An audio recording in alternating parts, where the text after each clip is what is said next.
Hi, I'm Janet Deneef, founder and director of the Ubud Writers and Readers Festival.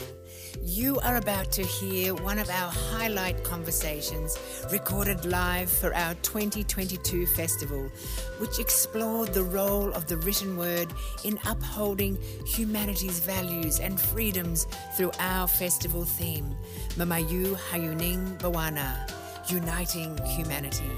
So please settle in and let the magic of our 19th festival continue. Thank you. Good morning, everyone. My name is Andreas Harsono. I work for Human Rights Watch in Jakarta. I'm going to chair this panel over the next 1 hour. Sorry, not 1 year. Let me introduce the speaker one by one. Tito Ambyo. He is now a journalism lecturer at RMIT Melbourne. Yeah, Tito is a journalist, is a TV producer. He has worked in Australia, Indonesia, and East Timor, and has held editorial and leadership position at the Australian Broadcasting Corporation, ABC. He has trained journalists from many parts of the world, including doing training inside Indonesia and Vietnam. Prodita Sabarini is now the publisher and CEO of The Conversation Indonesia in Jakarta. If Tito is in Melbourne, Prodita is in Jakarta. Prodita used to work for the Jakarta Post for 8 years. She is a founder of Ingat 65, Remember 65. It is a website dedicated on the 1965 massacre in Indonesia. Prodita helped set up The Conversation Indonesia in 2014, 6 years ago, which is to bridge the academic world and journalistic newsroom. It is basically a platform for academics to write a more popular opinion pieces on the Conversation website. Lydia Khalil is now the research fellow on transnational challenges, basically terrorism, extremism, at the Lowy Institute in Sydney. Her latest book is The Rise of the Extreme Right. Lydia has held previous appointment as an International Affairs Fellow at the Council on Foreign Relations in New York, the Australian Strategic Policy Institute, and Macquarie University. Before moving to Australia, Lydia served as a political advisor for the Pentagon, nothing else, and as a senior policy advisor to the Boston Police Department. She has also worked as a senior counter-terrorism and intelligence analyst for the New York Police Department, NYPD. This morning, for 1 hour, we are going to talk about disinformation and misinformation. Disinformation is on purpose to disinform you. Misinformation is not on purpose, not by design. It might be a mistake, it might be negligence or whatever. I will start by basically informing you that this is a free-flow conversation between the three of us, between the three of them. And then after that, we are going to open questions from the audience, because these three panelists are very well informed. I've been reading their work over the last 2 weeks about this information, about the rise of extreme right, like what Lydia has written. I will start from Lydia with questions. What will happen to Twitter?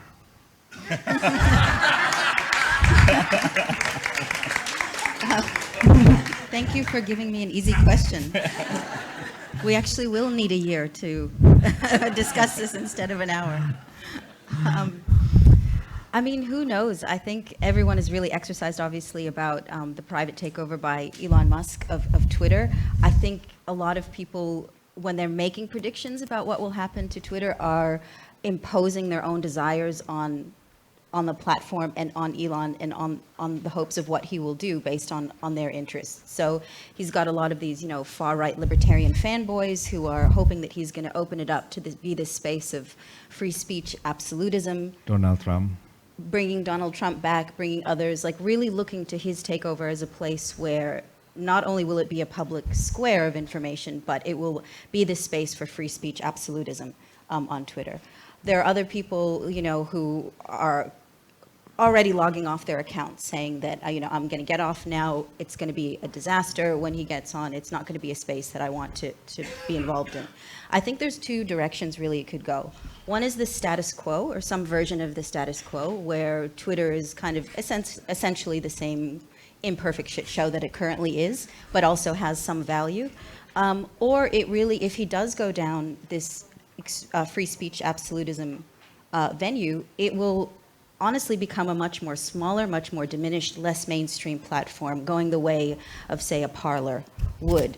But that's against his business interests and I think his political interests as well. So I think the people who are hoping for this space of free speech absolutism also don't realize that it's going to hurt his business interests with Tesla, for example. It's going to drive off advertisers because nobody wants, this extremist-fueled online space. It's just not going to get you anywhere. And we've seen that with other platforms who've gone that way. They become much more limited, much more narrow. So I think at the moment we can hope for some sort of version of the status quo. But I think he's going to very quickly realize how he's become now the face of this debate about content moderation online. And that's not a very comfortable space to be. And I think he's going to quickly soon realize that. Let's move to Tito and Prodita. How will you react to this? Will you log out from Twitter, or you will engage with the new Twitter under Elon Musk? Well, I think personally for me, I would not log out on Twitter because I have to be in that space. I feel like even though I don't actively post tweets on Twitter, but as someone who works in the media sector and runs a media organization, social media channels are important channels to distribute information. So we will still continue to be on that platform, to be in that space. You are being bullied online repeatedly. I'm not being bullied online repeatedly, just once. Yeah. I will give Tito a chance to respond to that. But before you answer, Tito, I know you have been taking photos of this Ubud Writers Festival and put it on your Twitter. Do you mind to take a selfie and tweet it and then you answer it? Sure, I'll do that. Take a look at his Twitter account. All right. Tito is very good in doing selfie. Come on, Lydia. Say hello to Elon Musk. Now this is embarrassing because I take too long drafting my tweets, so it might take about an hour for me to actually publish it. But I think before I publish it, before I tweet this, I think, as you can see, I'm addicted to Twitter. I love Twitter. Partly because it's a way for me to engage with people like Lydia, with Prodita, with many of you here. And it's a fun space, but I think so I'm not going to log out, but I think for me, if we're talking about misinformation, disinformation, often the victims of misinformation and disinformation in many ways are the minorities. Yeah. So I think that will be, for me at least, there will be a bigger project for me to be on Twitter to watch how, as Lydia mentioned before, if there are people from Parler and all these other places who are coming back to Twitter, and if they attack minorities, which are already happening before Elon Musk anyway. So I think that will be something that I will have to, I think that for me, that's a project that I will have to take on to see how this latest move from Elon Musk and Twitter will affect the way minorities are being talked about and how misinformation affect them. Will you log out? No, not yet, but I use Twitter in a very limited fashion. So, I mean, I think we talk about Twitter as one space, right? I think it really depends on how you use it, who you're connected with, and how you engage. I think just in anything, it's a tool, it's a platform. So everyone's experiences are going to be different. You know, some people engage in inane back and forth with people they don't even know or care about and get themselves all exercised. I personally use it to connect with informed and like-minded folks such as yourself, make announcements of where I'm going to be and where I'm speaking, and use it in a very limited fashion. Others, maybe Tito, you know, use it in a particular way where you use it to get more of your work out there.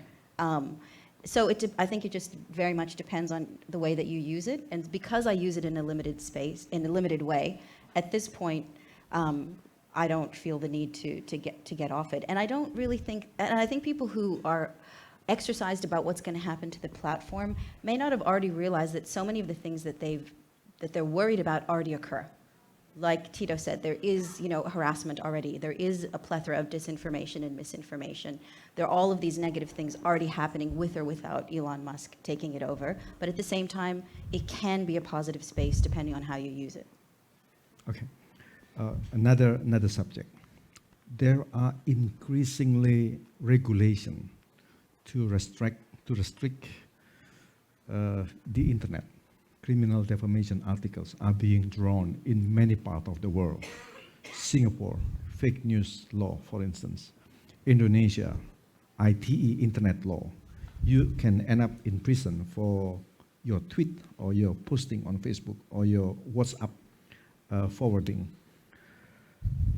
If we do wrong with our posting, what should we do? I think there's, if you're from Australia, you might know Peter van Onselen is a political editor of Nine. And recently he tweeted something that was factually wrong. And there's a 14-year-old journalist by the name of Leonardo Puglisi who's fun and amazing. And he pointed to Peter van Onselen that, you know, oh, Peter, you're a political reporter. You should know that this is factually wrong. What you tweeted was factually wrong. What was it?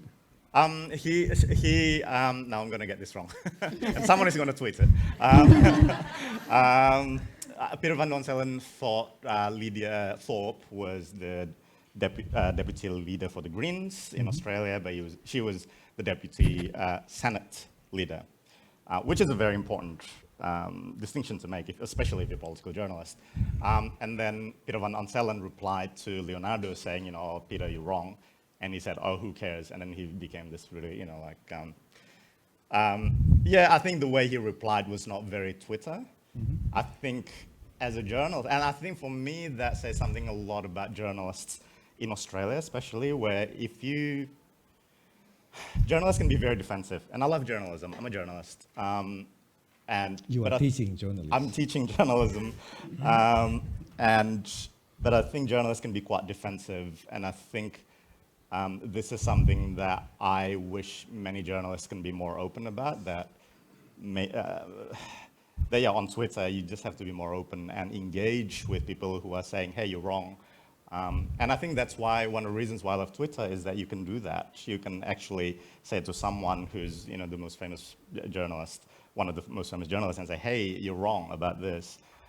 But often I see the journalists say, and become quite defensive. And I think I'm hoping that this can change more. Because I think it's very important. I think my answer to your question is it's very important for journalists to engage more with communities. But if you become defensive when someone is pointing out what you are wrong about, then that's not good for journalism in general and for misinformation in general, because that's just going to add to the feeling that journalists are not willing to engage with communities. Prodita, what should Indonesian journalists do if they are wrong? Well, I think firstly, if you post something and you have to make sure that it's correct, especially if you're a journalist, you have to verify, you have to make sure that it's factual. But sometimes people do make mistakes, right? And so if that happens, I think, first of all, you have to kind of try as hard as it is, try to be open and pause for a little and just listen to actually what people are saying to you. And then be open to what they're trying to say. And if you reflect that indeed there is something wrong, then you should own up to it. And if it would be a different courses if Do it's. you delete? Do you apologize? Do you make correction? Well, I think if it's actually factually incorrect, you have to retract that information, apologize. But if you just need to add some context, you have to explain more, provide more context. So it depends on what actually the content of the content that's being discussed and being debated about. Will you still be able to be charged for disinformation or misinformation, for hate speech, for fake news in Indonesia? Myself? Yep, Indonesian journalists, Indonesian netizen. Oh, yeah, with the internet law. Transaction law. Yeah. For your information, if you are, quote unquote, proven to defame a religion in Indonesia on the internet, the maximum penalty is 10 years. 10 years. So it is very, very delicate, very, very dangerous, toxic situation. Lydia, what do you think about this kind of disinformation, misinformation, or making a mistake? Well, I think there's kind of two different issues we're trying to tease out. One is, how do you correct the record officially when it's coming from official sources, say like journalists? In that situation, I'm not so concerned because journalists have editorial practices, standards. If you're a decent journalist, that's inbuilt in the profession. So I think out of all of the list of things to be concerned about, that's pretty much on the bottom of my list. Mm-hmm. But to your other point about these types of laws and regulations that punish people for either putting out false statements or defaming people or insulting the government, they're actually are incredibly worrying to me and are often vehicles for political control. Yep. And a lot of my work also looks at the rise of kind of the strongman model of leadership, the impacts of authoritarianism, the growth of authoritarianism. And I think one of the things that we've come to realize since the early days of the 90s of the internet till now is that initially we thought that the digital spaces were going to become these areas of more freedom, less restriction. It was this kind of tech utopia phase that we were entering in. People would they would think that the internet was this space of digital citizenship that would become a forum for people to oppose restrictions and authoritarian leaders. What we're actually seeing now is through these laws and through these regulations that authoritarian leaders are much better able to enact their restrictions and their control through legislation like that. The internet has actually made it easier for them. So when you say things about like a law saying defaming certain religion, on the face of it, it's good. Nobody wants people to defame a religion, right? It seems to be like a good idea. It's a way to maybe potentially combat hate speech and what that will lead to in the real world.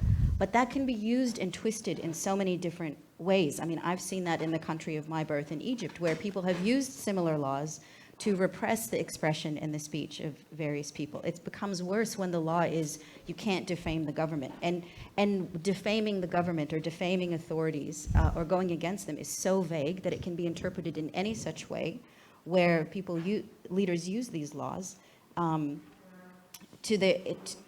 as a means of control rather than of moderating society or making society better. In all these 10 countries in Southeast Asia, ASEAN, all these 10 countries, Thailand, Malaysia, Singapore, Myanmar, Vietnam, Indonesia, they all have criminal defamation articles. People go to prison for defaming a religion, defaming an ethnic group, defaming an island, defaming a language, you can go to prison for defaming a language in Indonesia. Why all these Southeast Asian countries still do have criminal defamation article? How can we get rid of them? I think the answer is what Lydia has just explained, that of course the political elite wants to retain their control and their grip over the population. And so they want to suppress dissent, right? And We had been independent for 7 decades. Indonesia sudah merdeka 70 tahun, masih begitu.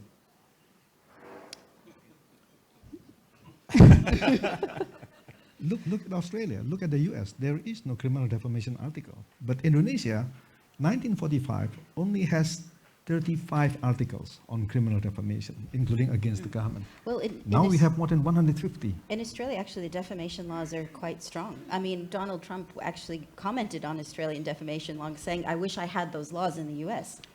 And you can see why he's saying that, because they're used oftentimes to suppress dissent, suppress criticism when criticism is needed. And so it's not something I think that's unique to the ASEAN context or even to the authoritarian context. So Australia is worse than the US? In terms of defamation laws, yes. Not criminal defamation, though. Not criminal defamation, yeah. Yeah. But it's often used in a similar way. I think one of the challenges as well is that if we look at misinformation, disinformation, if we simplify it, then you have different stakeholders, right? You have different agents. You have regulators, you have social media companies, and then you have civil society, and I would probably put journalists and information workers here. And if you look at some of the recent reports and research, we know that misinformation and disinformation, they're actually profitable and useful for the top two, for regulators, government, and social media companies. It's too at least it's too expensive for them to actually tackle the problem. So I think that's one of the problems, that misinformation is too profitable. Well, what can people like you do? What can journalists do? What can ABC do? What can the Jakarta Post do, the Conversation do, to overcome all of this disinformation, misinformation on social media platform? I mean, I think there's a lot of really cool stuff happening in, fact-checking, in the fact-checking sphere, especially in Indonesia. I have to say there are amazing new organizations doing amazing journalism. I want to do a shout out to Project Multatuli. I don't know if anyone knows Project Multatuli. They're doing amazing journalism in Indonesia. And the Conversation as well, obviously, doing some amazing fact-checking. And maybe you can talk about, what you're doing for the upcoming election, I think, because it's amazing. But I think I've already mentioned this. One of the things that I want to do more, I want to see more is, well, one thing that I want to say about this is that we can't leave the problem of misinformation and disinformation to be solved by journalists alone, because there is a research from the US, I can't remember who published this, but there is a research in the US that looks at how fact-checking can actually add to the feeling of distrust, because what the fact-checkers do in our society is fact-checkers say there are organizations publishing information that you can trust and organizations you cannot trust. And I think for the median users of social media, that just adds to the confusion, because they then say, well, who can I trust?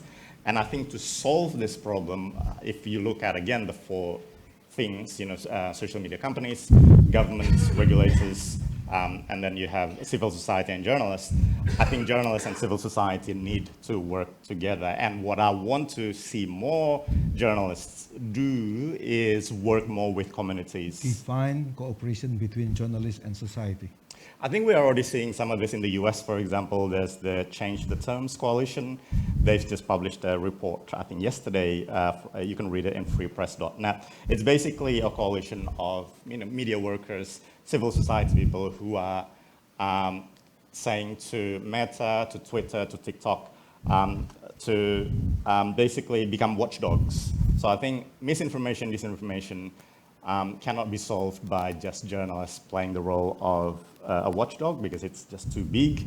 And we were talking yesterday about this, right? It's not just about facts, it's about people's emotions. So I think that's where we need to move towards.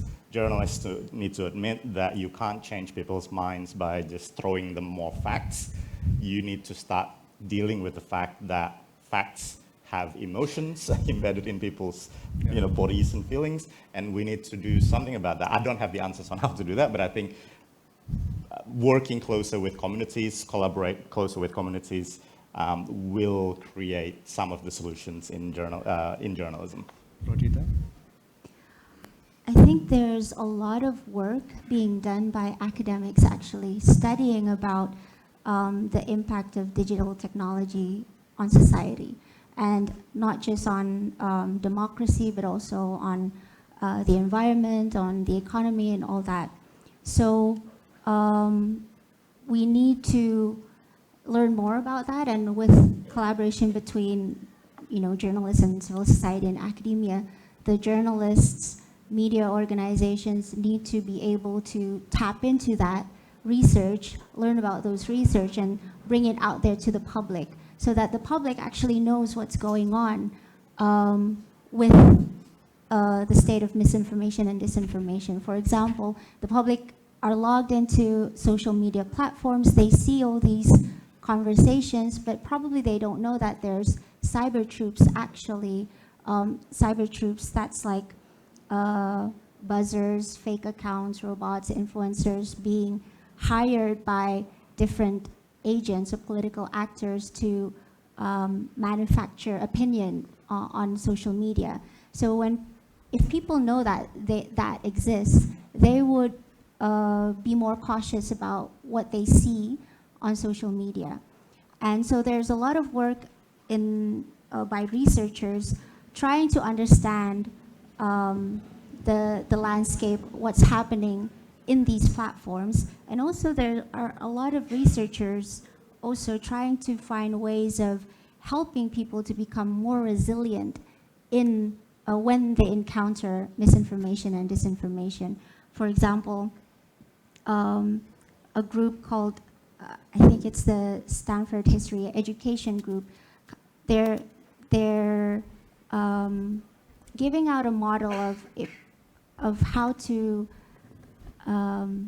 what's that? How to notice misinformation and disinformation by 3 things. It's like, who's behind the information? If you encounter something, who's behind that information? What's the evidence? And what does other sources say about this information? So those just three questions, and if you encounter some information and you have those 3 questions on your mind, then you can be more aware of whether that's misinformation or disinformation. And so there's a lot of researchers doing that kind of work, and I agree with Tito that the collaboration between journalists and researchers and civil society is that you have to bring it out there. And we actually use those platforms as well to bring those information out there. Yeah. The third point is violence. Disinformation, misinformation could lead to violence. Lydia, what are the worst scenario and what have happened in terms of either state violence or individual attack, like what happened to Nancy Pelosi's husband? Please.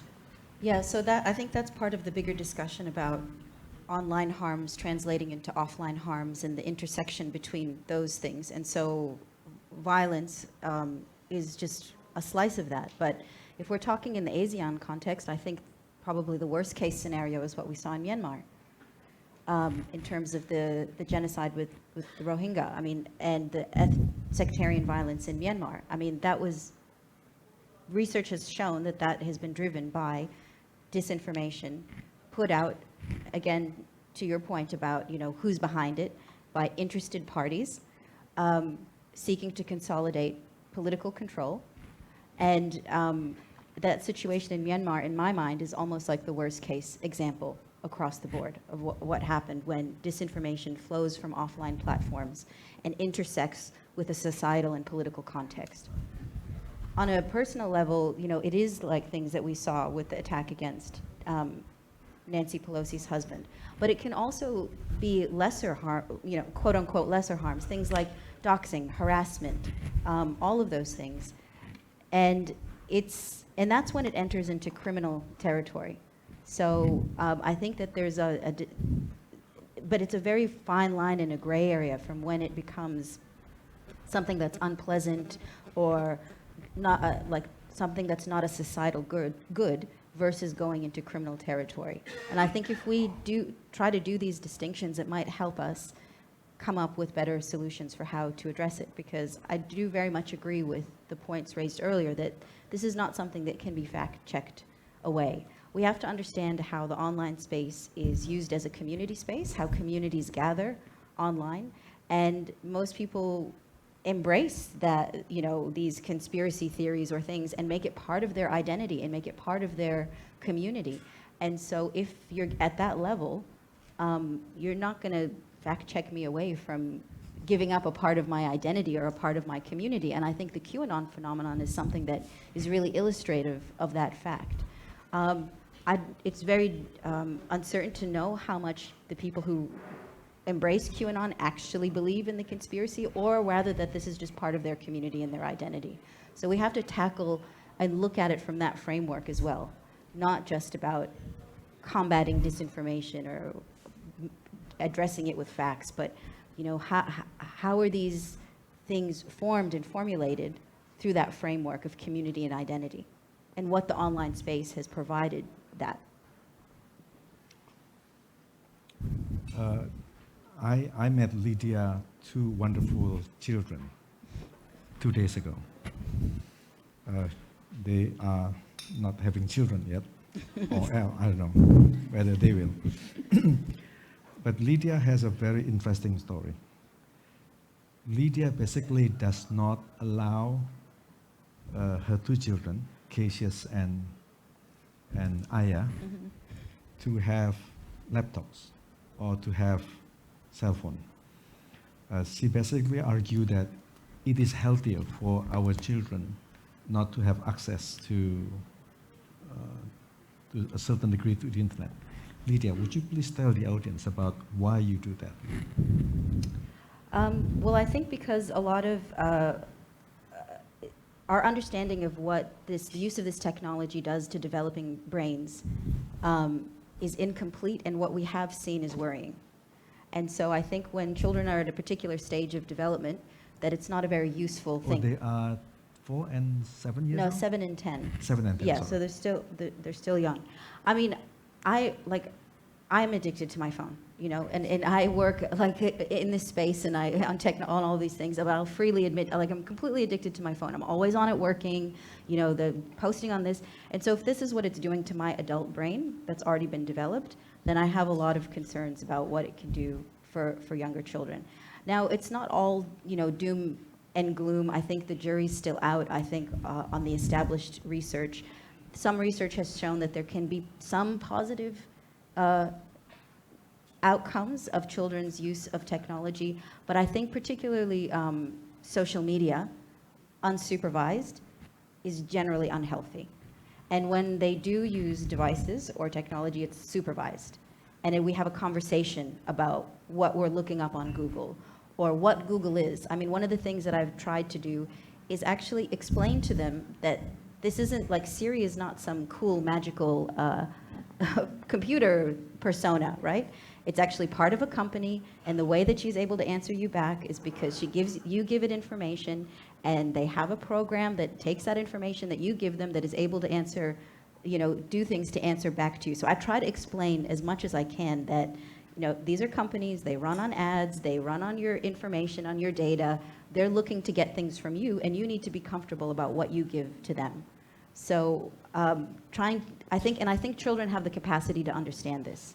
So explaining to them exactly what these technologies are, what these companies are, what they're taking from you versus what you're gaining, and doing it in a supervised manner is really important, because I'm not going to be able to shield them from use of technology or devices forever, but if I can give them that framework, that will be helpful. And I know parents with teenage children who have found great success talking to them, say, before they allow them to have a social media profile and say, look, this is the situation with Instagram, you know, these are some of the harmful things that we've seen, be aware of this, that. Having an open conversation with them and your children and your teenagers about what these platforms are.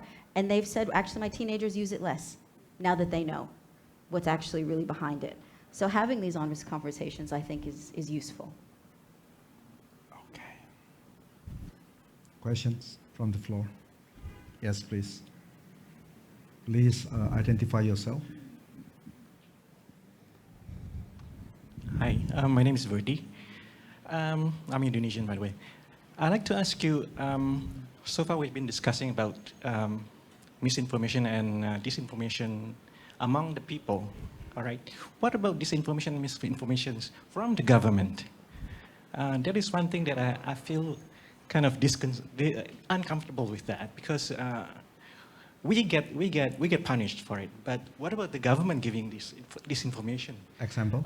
For example, Iraq War, where millions of people have been killed and displaced, and so far nobody's owning up to the. Thank you. You want to answer that? Maybe and this is to also answer your question about violence. You know, we're talking about misinformation and disinformation in Indonesia. If you look at the election in 2019, am I right? What should we do on President George W. Bush? Sorry? What should we do for President George W. Bush on the Iraq War? Or Colin Powell, who misled the UN? Yeah, well, I don't know much about that case, unfortunately, but I think if we look at what happened in the Indonesian election in 2019, a lot of the disinformation and misinformation were about ethnic and religious tensions, including a lot of attacks against Chinese Indonesians, Chinese minorities. And I think this is probably not really directly answering your question, but at that time, the government didn't do anything about it. Well, they eventually they did something about it, which is they blocked video and photos from WhatsApp. But again, it goes back to this thing where it was profitable, it was useful for this misinformation to be spread around during election times for some of the candidates. So I think this is a big question about, and we're coming up to the election in Indonesia coming up. I think there's going to be a big question about, okay, what do we do to make sure that the Indonesian government can be held accountable? So maybe with the Iraq War, I might be able to address that a bit, because I was actually working in government at the time. I was first starting my government career during the Iraq War and when it was occurring, and that's when I was working with the Defense Department. I think the situation with the Iraq War is a bit more complicated in terms of the deliberate putting out of disinformation to justify the war. So, but at the same time, I think it created a precedent for worse things that we're seeing now. So if I can explain it in this way, there was a contestation about the intelligence and how to use it, and that was all happening both within government and it was being played out outside. And if we go back to the role of journalists, right, the role of journalists during the Iraq War in spreading a particular information and narrative justifying it, they were actually part of the problem as well too. So journalists are not always part of the solution. There was a very broad momentum at the time that I think people forget because it's so long ago, especially after the 9/11 attacks, where this was all caught up in that. There was a need to kind of do something. And so it was, I wouldn't say it was a deliberate false narrative that was planted there by political actors, but it was an argument that was made that was done with selected information and selected intelligence. And more importantly, opposition to it was stifled. Now, if you compare the Iraq War, say, with the big lie in the United States that Donald Trump is deliberately putting around the elections, a bit different, right? That is a specific, like, narrative of disinformation that's clearly disproven that he's putting out there for political gain.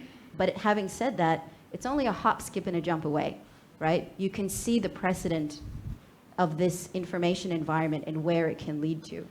So I just want to inject that little bit of complexity around what's happened with the Iraq War, but also at the same time acknowledge that it's a part of a continuum around disinformation for political gain. Yes, please. The gentleman in the green shirt, floral shirt. Thanks, guys. I wonder what the panel thinks about the topic with regard to the print press and also television.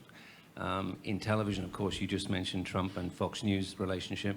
In the UK, you've got the right-wing press still defending Brexit. In Australia, you've got the Australian acting as a Liberal Party pamphlet. So just curious as to whether you feel it's any worse or better in the print press or TV, because I've got the age and stage now where it's hard to believe anything that you read or see in any form of media. Who would like to answer this question? I think, you know, just like what I said before about, you know, when you receive information, right, you have to question who's behind that information.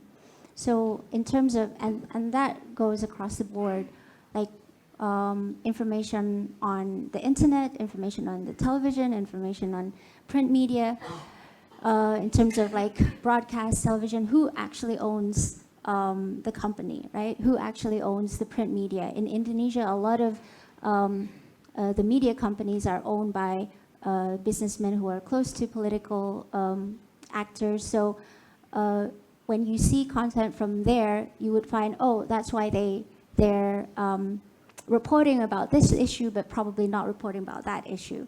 So we need to be much more informed about, you know, much more critical about who's actually behind that, the owner of whatever platform that you consume information from. How is about implementing the firewall between boardroom and newsroom?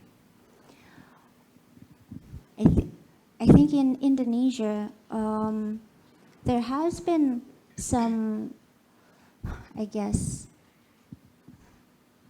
concerns, right, from the newsroom, especially when you have like the owner of the company calling into the newsroom and say, you have to publish this and publish that, and if it depends on the journalists, like if they say no, I'm not going to listen to you, they can lose their jobs, right? Really? Yeah. In Australia? Some media companies in Do they Indonesia. fire journalists who refuse the owner's request?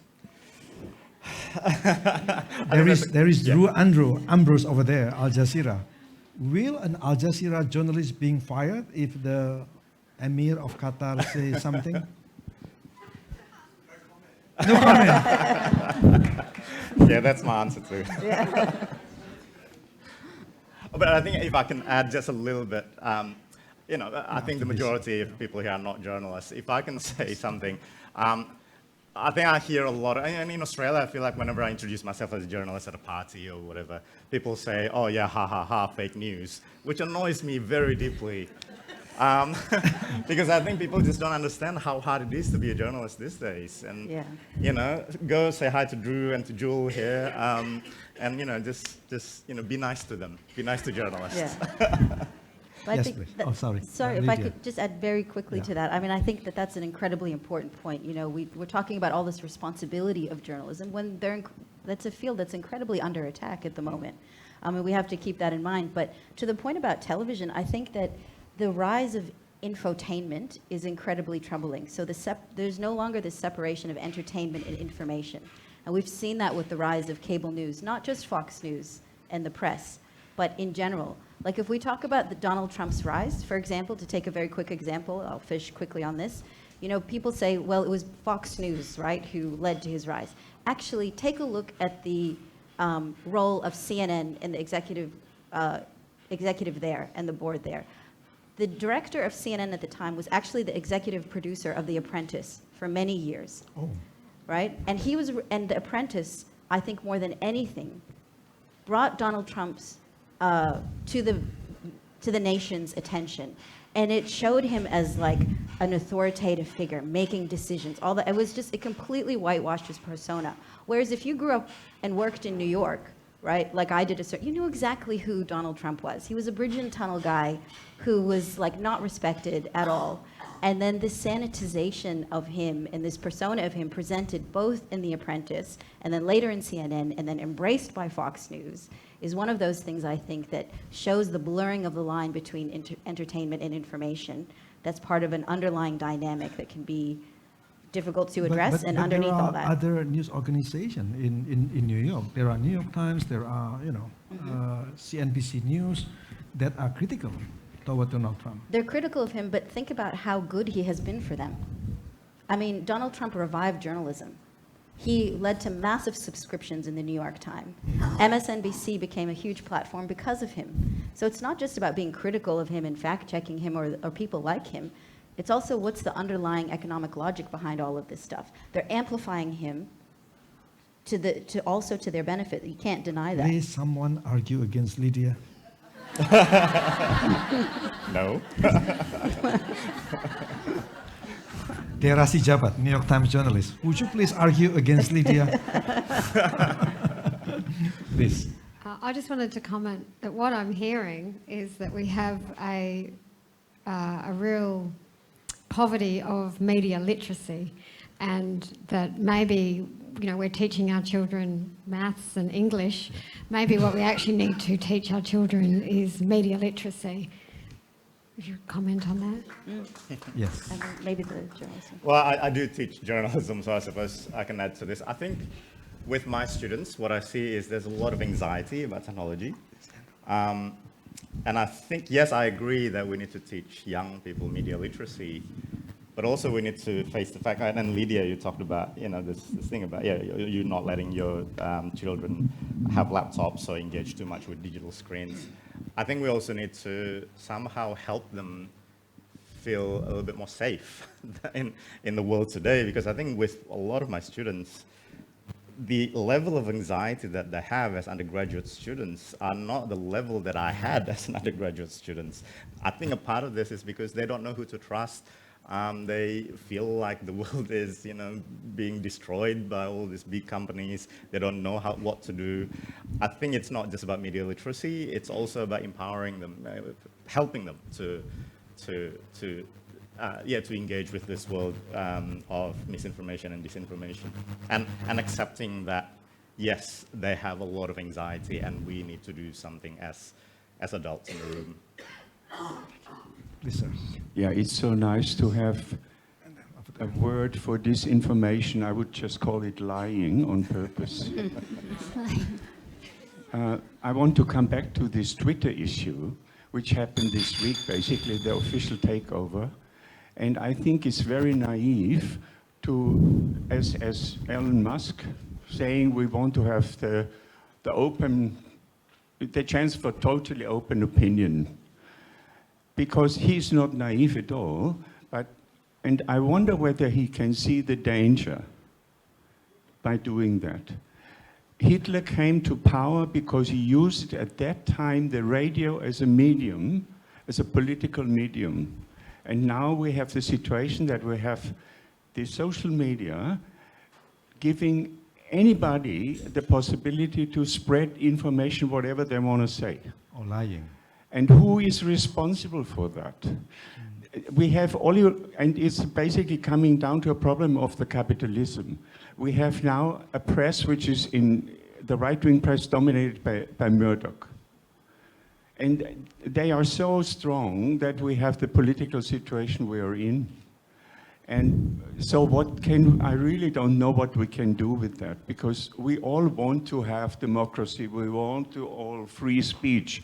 But if it's abused like Trump is doing, he's able to constantly repeat this lie of stolen election. Why is it not possible by the legislative to stop this? Well, I think these legislative legislative approaches or regulation approaches go exactly to that problem of when you start to regulate speech in that way, you have all of these unintended consequences, right? I would highly recommend this this article that just came out called "Welcome to Hell, Elon," and it talks about the challenges that he's going to face taking over Twitter and now putting himself out there as the face of content moderation.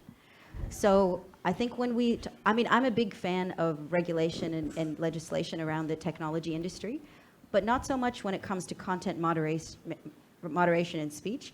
More, again, to what you're referring to around issues of capitalism and competition. Because one of the unintended consequences of over-regulation of these platforms is that it actually makes it much more difficult to have competition in this space. You can only be a huge company like a Facebook, like Twitter, or Meta, sorry, in order to have the resources to fulfill all of these regulatory obligations that are now put upon you. And so what it does, paradoxically, is actually reinforce the tech oligarchy that we have at the moment. So there are all these unintended consequences, I think, to regulation and legislation, even though they are necessary in certain aspects. But I'm much more interested in, say, the antitrust avenue of regulation for the technology industry rather than legislation around content moderation. You have recent legislation, say, in Texas now around content moderation. It's incredibly troublesome, because it gets into these issues around free speech and then how these are then going to be used to control speech and then all of these things. It has all these unintended consequences. So if we take a look at regulation in terms of, and the logics of capitalism and the logics of surveillance and the logics of mass media and social media, rather than just content, we focus so much on content that we're not focusing enough on all of these bigger things. Elliot. Hi. Muhammad, go ahead, please. So you can see me. I'll argue with Lydia. The Iraq War was based on a purposeful lie that was perpetrated by people with political interests doing so and co-opting so-called journalists like Fareed Zakaria. That's number one. Number two, I worked at CNN for a long time. Nobody ever told me what to put on the air from up top. What CNN did with Donald Trump was tragic, was a mistake, but it was because he was great television. And that's your job as a TV news producer, is to put on great television. He was great television, and he was a big joke. This guy is never going to be president. Are you kidding me? I was a city planner in New York in the 80s. What he did to the Bonwit Teller building, the guy was a joke. The guy was a clown. And that he put this over on the American people is tragic and is a black stain on the American people, and I'm one of them. But I didn't vote for him, of course, but yes. So but what I actually wanted to say is that in defense of the media, I hear people like this gentleman in the green shirt who made some very good points, but then topped it off with, you can't trust the media. Thinking people tend to say stuff like that. There was somebody who was calling himself a journalist yesterday who said, yeah, and by the way, you can't trust anything you read, or you see on TV. That's wrong. As you were saying, sir, you have to understand who the source is. You have to disintermediate between who's telling the truth and who's not. And as journalists, it's our duty when people say, you can't trust the media. No, you can't trust certain media. And these are some good media that you can trust. Because without the media, without them telling your story, you've got nobody in the room where things are happening. You've got nobody looking out for you. Because everybody else has got an interest. The media is the closest thing you have to a disinterested observer. What do you think? There's the question.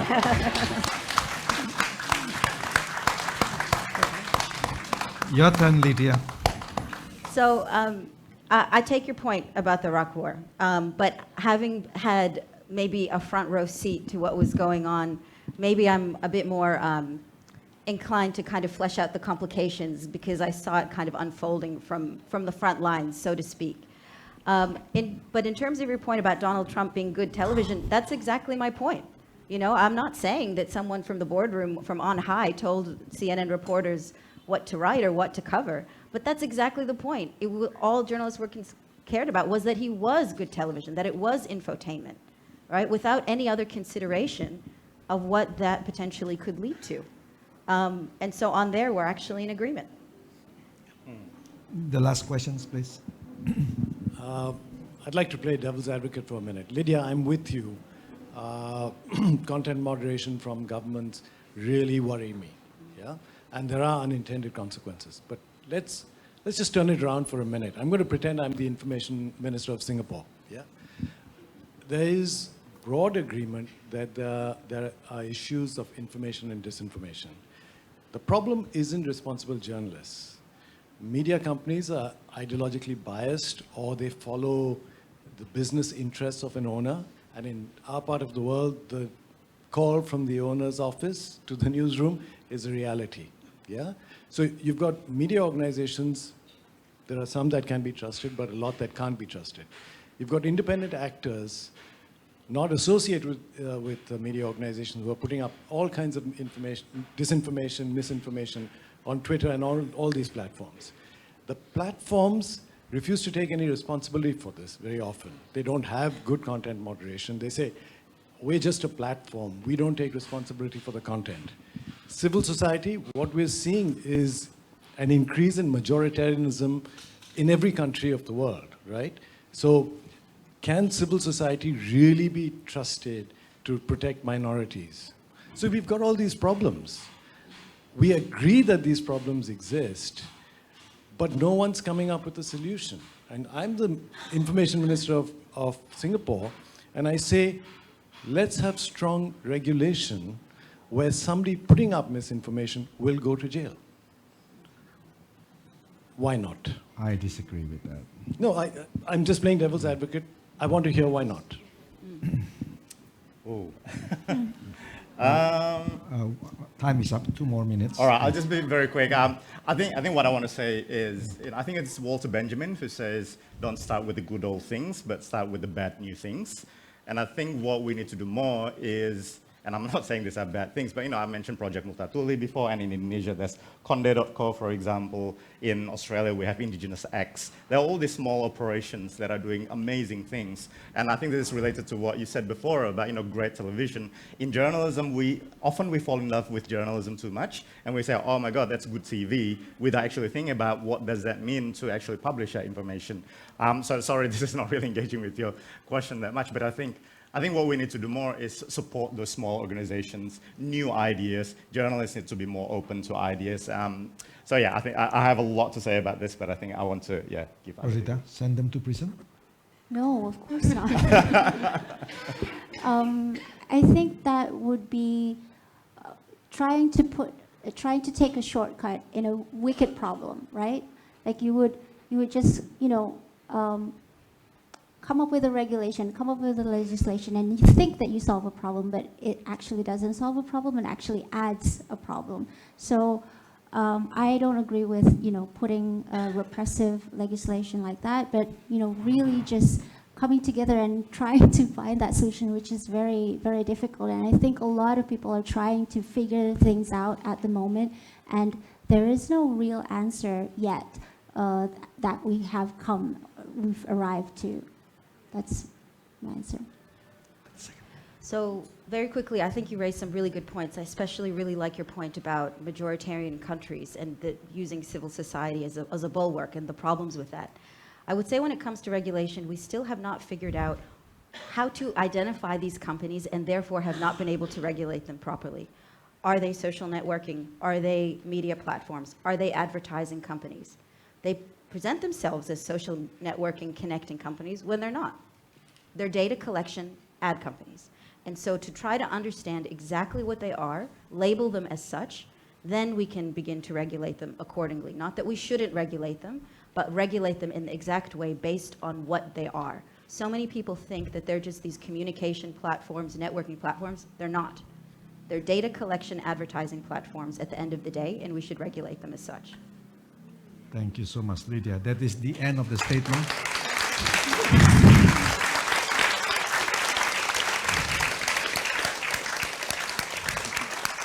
So remember, Twitter, Facebook, TikTok, Instagram, WhatsApp, they are advertisement companies. Yeah. Again, thank you so much. Thank you, everyone.